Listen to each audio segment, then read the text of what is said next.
Today on the Hobby Bench, I'll be talking about basing your miniatures.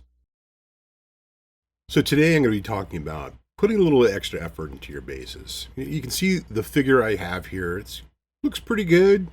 You've got these nice folds of shadow and stuff in her dress. A little bit of highlights on the Uzi that she's got. I've got the shadows in her face. And so this is a fair amount of detail on that. It looks pretty good. But you can see that the base is just sort of blah. It's almost like a board game piece. And so I really recommend, when you're painting up your miniatures, spend a little time on the bases. You don't have to do a lot, just a little bit. And that will add so much more life to your figures. Because otherwise, pushing this around, it looks okay, but really, it's just so jarring just having nothing here on the base at all. So you want to put a little bit of love in your base. Now, the easiest way of doing that is adding some flock. This is railroad material. It's a colored light material that has a bit of texture to it. It looks like grass, and there's all sorts of kinds you have. I have stuff here that's really coarse and thick. It's a little bit more chunky for foliage, for vegetation. You've even got stuff here that's like Talus. These are small little stones. The combination I have here, also some more Talus here. It's very fine. This is great for dirt and rocks. I even use a combination of this stuff here. I have a fine amount of flock and Talus together. This is like a stone grass mixture, and I use this a lot in my miniatures. And you can find all sorts of stuff in railroad supplies that are really cool. For example, this is horsehair that has been dyed, and it looks like tall grass. And I've got a miniature here that basically using hot glue, and you can stick this on there. This looks great. This looks like a bunch of reeds, real tall grass. And this adds everything onto the miniature there. I've got flock, I've got stones out there, and this tall grass. And so if you think about it, if I just painted this just a green color with nothing on it, it would look sort of okay. But, just putting a little bit more time on the base adds so much more. And you can get really creative. And this is the point, too, I want to save, like, your arms and weapons and bits.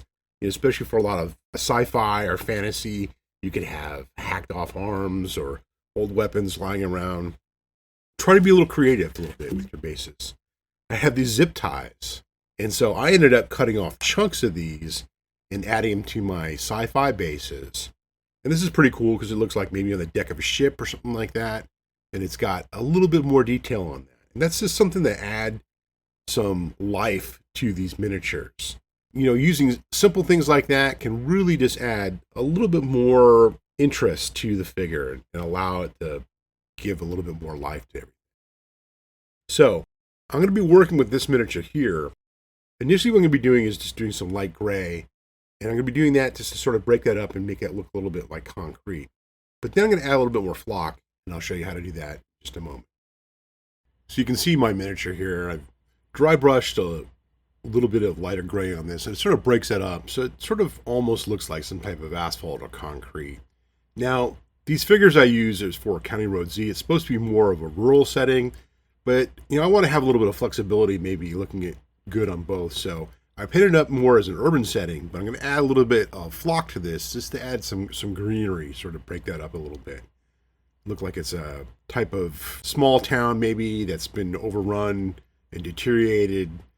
And there's a lot of grass and just years on, wildlife taking over. So I'm going to have that by adding just a little bit more flock to it. Now, commonly like using is just basically PVA glue. You can use like Elmer's glue.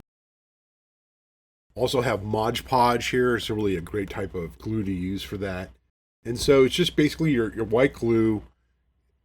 And when you work with this, really for doing this type of work, you want to have it actually very thin.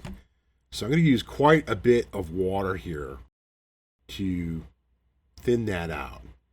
You really don't want to have it that thick and really nice and runny. What you can do is, of course, put it over the miniature, and then you can have a container that you'll put the base in and let it dip and let it set. That's one way of doing it. Here, I'm just going to go ahead and add that to it, and then I'm going to basically pour the flock into it over the miniature of the base. So I don't need to have the whole thing set up. I'm just going to have chunks that I want the flock to adhere to. And you want to be very careful here not to get anything on the actual figure itself. So I'm going to have that a decent distance away. I've got these 3 little spots. I think that's going to be good.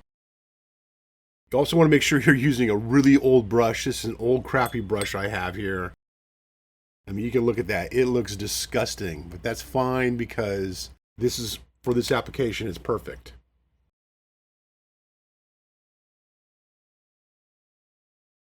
And all I'm going to do now is pour the flock over it. Make sure I get everything out there in the base covered up.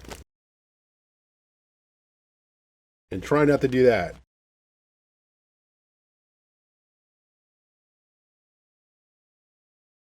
I'm going to just gently cover it up.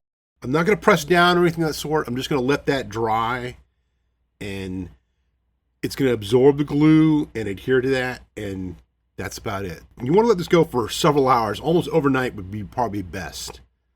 And we'll come back a little bit later and see how it worked out. So it's been a few hours. I've got this sitting here. Now I'm just going to go ahead and tap and work this off. And I've got, there you go. And that is set. And I can always go back a little bit more with a little bit of more glue here, just to get the last little bits down. But she's done. That's got that based. Now, also, when you varnish this, this is also going to absorb quite a bit of the varnish, and that will also help seal and set that in. But there you go. That's it.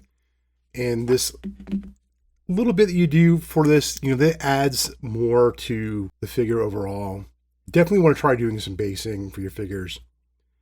It just adds a little bit more life to these kind of things. Otherwise, I think really, as I mentioned, it can just look like a board game piece.